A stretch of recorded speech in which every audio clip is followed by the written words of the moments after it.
Evangelii secundum Mattheum.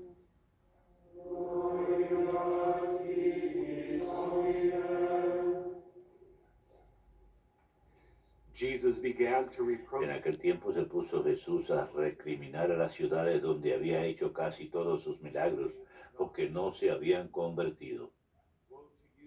Ay de ti, Corosaín, ay de ti, Betsaida. Si en Tiro y Sidón se hubieran hecho los milagros que en ustedes, hace tiempo que se habrían convertido, cubiertas de sayal y ceniza. Les digo que el día del juicio les será más llevadero a Tiro y a Sidón que a ustedes. Y tú, Cafarnaúm, ¿piensas escalar el cielo? Bajarás al abismo. Porque si en Sodoma se hubieran hecho los milagros que en ti, habría durado hasta hoy. Les digo que el día del juicio les será más llevadero a Sodoma que a ti. Abundo Domini.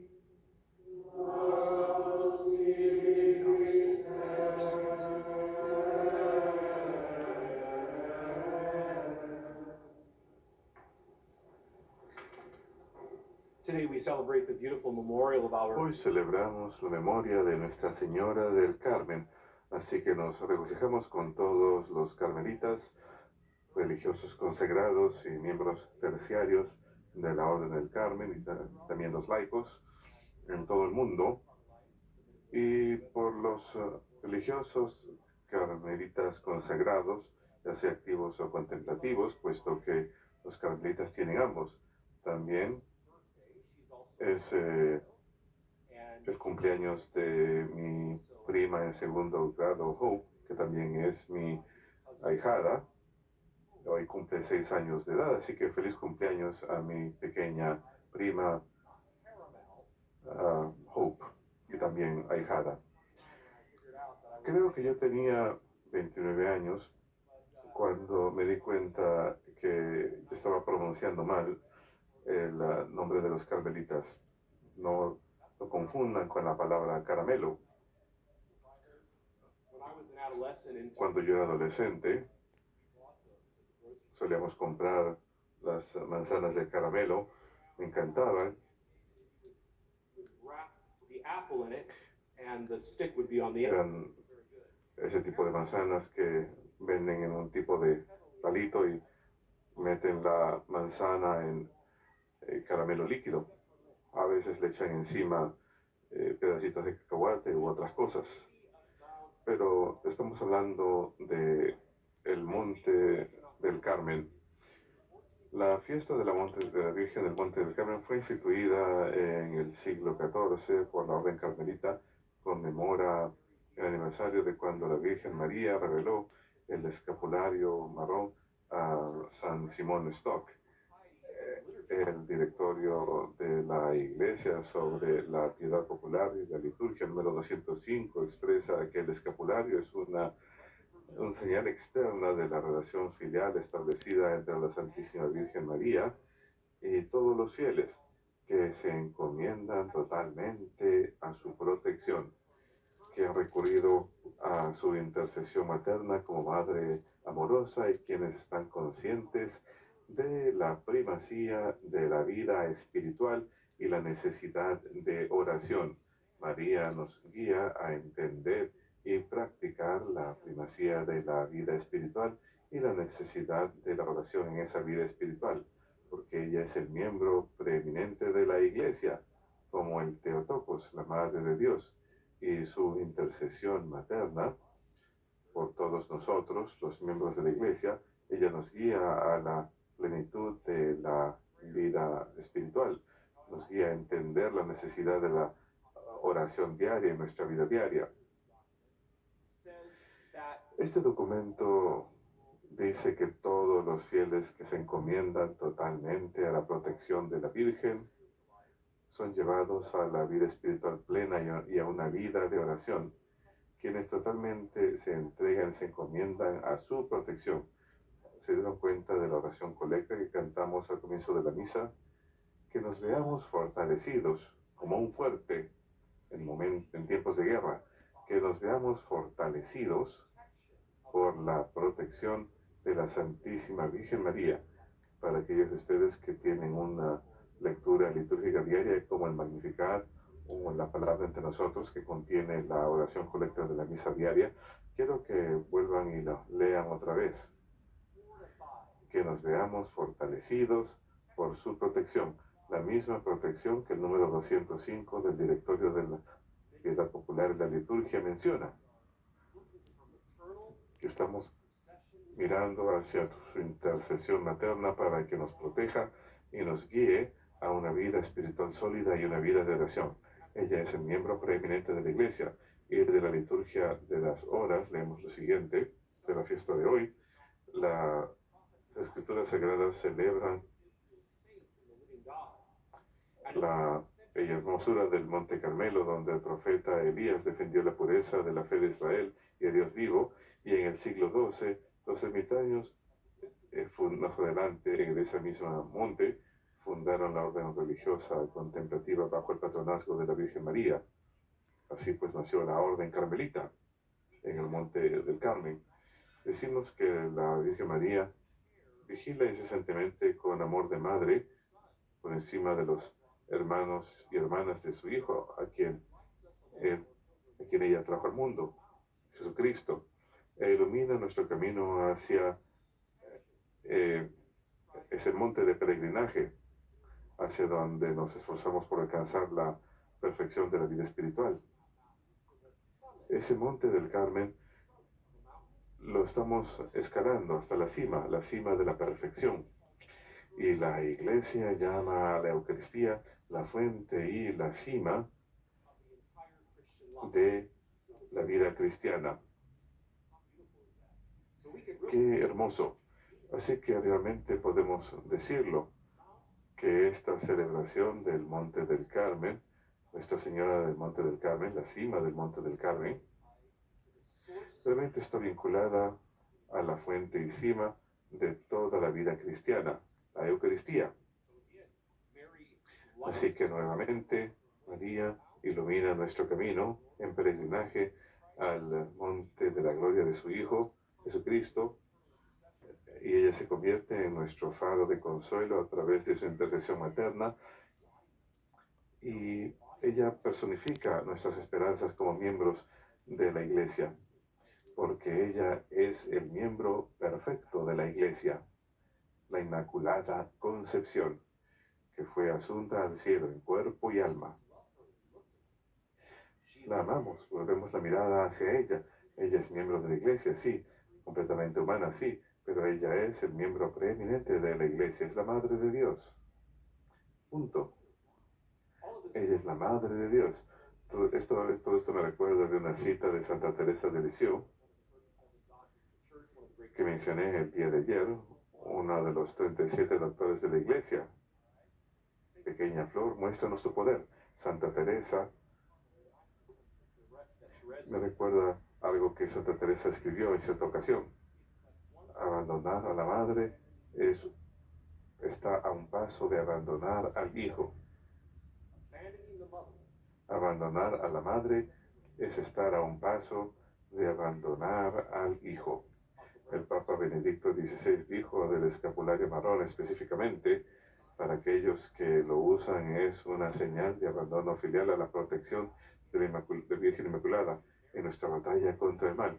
Que María, nuestra Madre, nos envuelva en su manto, el manto del escapulario marrón.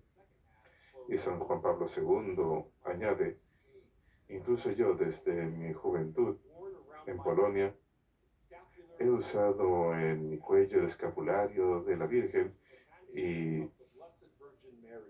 tomo refugio bajo el manto de la Santísima Virgen María, la Madre de Jesús, la Madre de Dios. Algunos de ustedes pueden saber esto y otros no. Estoy seguro que aquellos que son mayores lo saben. Yo soy parte de los mayores, así que lo sé muy bien, que hasta el Concilio Vaticano II, a comienzos de los años 1960, Era común que los párrocos y los padres escribieran clases enteras de la primera comunión, el día de su primera comunión, al final de su misa de primera comunión, en el escapulario marrón, porque ambos son la cima. La Eucaristía es la fuente y cima de toda la vida cristiana. El escapulario marrón de la Virgen del Monte del Carmen es la cima de la Virgen que nos guía hacia su protección, guiándonos a su protección hacia una vida espiritual sólida y una vida de oración. Qué hermoso. El párroco y los padres juntos inscriben a todas clases enteras de niños de primera comunión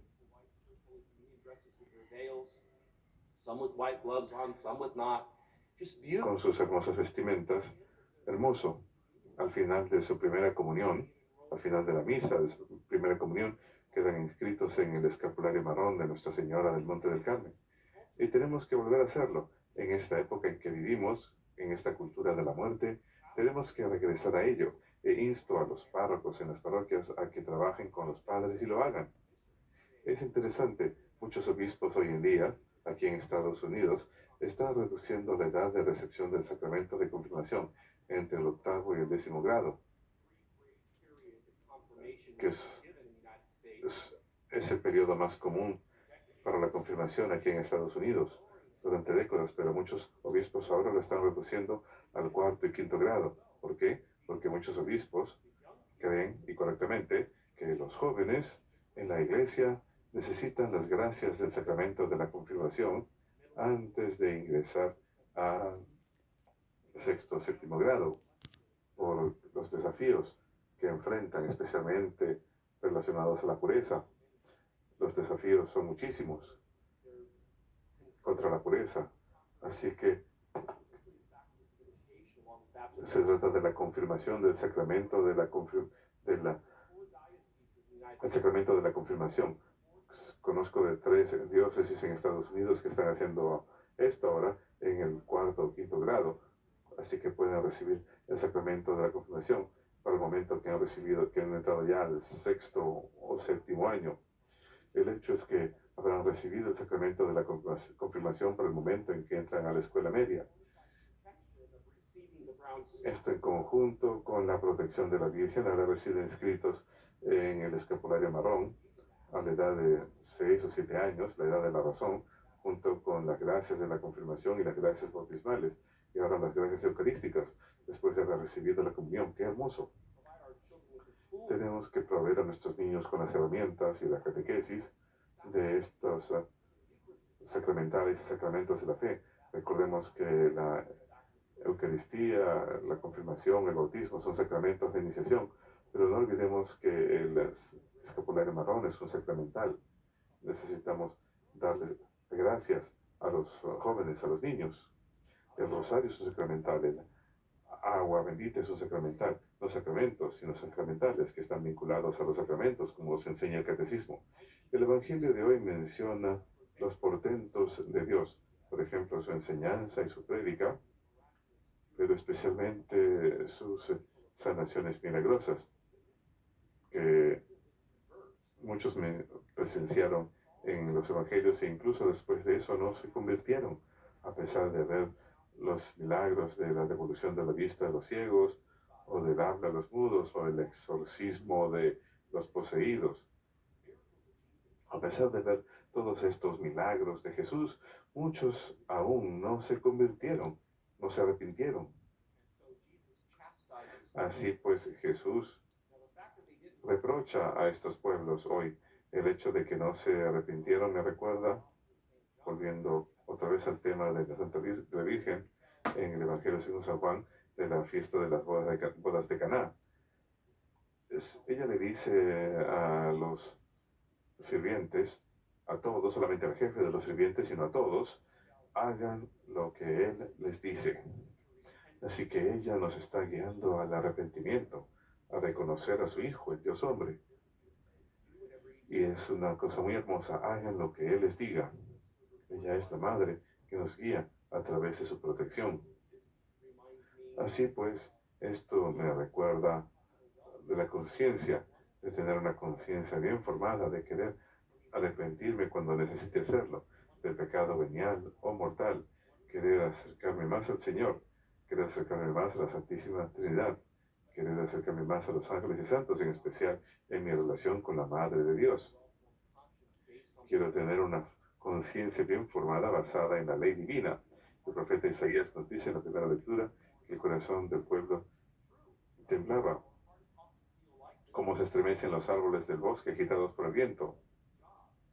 Nuestros corazones a menudo se sienten así cuando se ven perturbados por el pecado. Es interesante que Santo Tomás de Aquino, creo que ya he mencionado esto antes, que Santo Tomás de Aquino define el sentimiento de culpa de la siguiente manera. El sentimiento de culpa es la pérdida de integridad del alma y el reconocimiento del alma de ese hecho, de que ha perdido su integridad a través del pecado, venial o mortal. La culpabilidad es la pérdida de integridad del alma y el alma reconoce ese hecho, que ha perdido su integridad. Así que, como dijo la Virgen nuevamente en Caná, hagan lo que Él les diga, escuchen a su conciencia bien formada, regresen a Dios. Es a través de la conciencia que Dios nos permite ver nuestros pecados para que podamos ser firmes en la fe y arrepentirnos. El Catecismo nos dice en los párrafos 1777 y 1778, estos dos párrafos del Catecismo, 1777 y 1778, la conciencia moral presente en el corazón de la persona humana le ordena en el momento oportuno practicar el bien y evitar el mal. Juzga también las opciones concretas, aprobando las que son buenas y denunciando las que son malas. Atestigua la autoridad de la verdad con referencia al bien supremo por el cual la persona humana se siente atraída y cuyos mandamientos acoge. Y la conciencia da la bienvenida a los mandamientos. Ayer hablamos de los mandamientos y las 9 bienaventuranzas. Así que una conciencia informada acoge la ley moral. Cuando el hombre prudente escucha la conciencia moral, puede oír a Dios que le habla. Esto es en el párrafo 1777 y el párrafo 1778. La conciencia moral es un juicio de la razón por el que la persona humana reconoce la cualidad moral de un acto concreto que piensa hacer, está haciendo o ha hecho. En todo lo que dice y hace, el hombre está obligado a seguir fielmente lo que sabe que es justo y recto. Mediante el dictamen de su conciencia, el hombre percibe y reconoce las prescripciones de la ley divina. Nuevamente, los 10 mandamientos, la letra de la ley, las 9 bienaventuranzas, el espíritu de la ley, y todo lo que enseñan es defendido por la Iglesia Católica, las Sagradas Escrituras, la tradición y su magisterio. Así pues, tal persona ha desarrollado una conciencia moral y informada, no una conciencia errónea. Tal persona que acoge la ley divina en su vida, los 10 mandamientos, las bienaventuranzas, todo lo que dicen las escrituras, la tradición de la Santa Madre Iglesia, tal persona desarrolla una conciencia moral y recta e informada, no una conciencia errónea, o sea, una que esté equivocada. Así pues, la conciencia de uno no debe ser el árbitro final, sino más bien solo una conciencia moral recta e informada debe ser el árbitro final, que reconoce y defiende las prescripciones de la ley divina. Voy a concluir con lo siguiente. Tengo 8 pasajes bíblicos de las epístolas del Nuevo Testamento que todos mencionan la conciencia. Ustedes saben que en el Nuevo Testamento la conciencia, entre comillas, nunca se menciona sin por lo menos una referencia explícita o implícita a Dios, la fe o la oración. La conciencia por sí sola nunca debe ser el árbitro final de las decisiones, sino más bien una conciencia que acoge la ley divina y revelada del Dios Todopoderoso, como sostiene la Iglesia, que conocemos por sus cuatro marcas: una sola, católica y apostólica, santa y católica y apostólica. Es esa conciencia formada correctamente que debe ser el árbitro final de las decisiones. Y prueba de esto es que la conciencia nunca se menciona en las epístolas del Nuevo Testamento sin por lo menos una alusión explícita o por lo menos implícita a Dios, la fe o la oración. ¿Están listos? Son 8 breves pasajes y voy a concluir con lo siguiente. Hechos 33:8. Pablo miró intencionalmente al Sanedrín y dijo: hermanos, me he conducido con una conciencia perfectamente clara ante Dios hasta este día. La conciencia clara ante Dios hasta este mismo día. Hechos 24:16. Siempre me esfuerzo por mantener la conciencia limpia ante Dios. Hebreos 13:18. Rueguen por nosotros porque estamos seguros que tenemos una conciencia limpia, deseando obrar correctamente en todo aspecto. Rueguen por nosotros, pues estamos seguros, confiados. La confianza, que significa tener fe. Rueguen por nosotros, pues estamos confiados, estamos seguros, tenemos fe. Rueguen por nosotros, pues estamos seguros que tenemos una conciencia limpia. La conciencia nunca se menciona sin una alusión a Dios, la oración o la fe. La cuarta es la primera de Pedro 3:16. Mantengan la conciencia limpia para que cuando se vean defamados aquellos que calumnian su forma de vida en Jesucristo, se avergüencen. ¿No les parece maravilloso? La primera de San Pedro 3:21. Buscamos no quitar la tierra del cuerpo, sino un llamado a Dios, pidiendo una conciencia limpia. El siguiente, la primera Timoteo 3:9.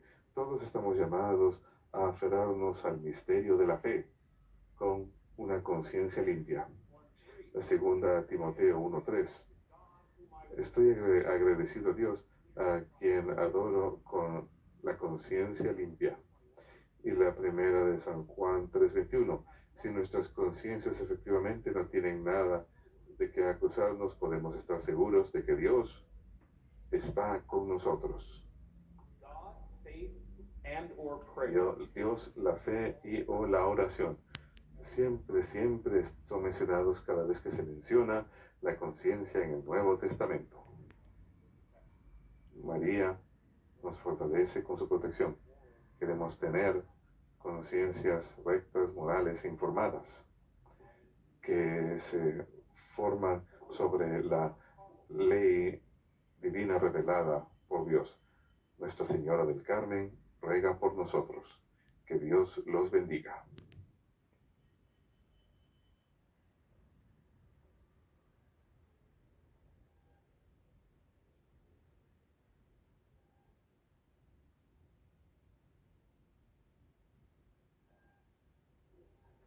My brothers and sisters in Christ, Queridos hermanos en Cristo,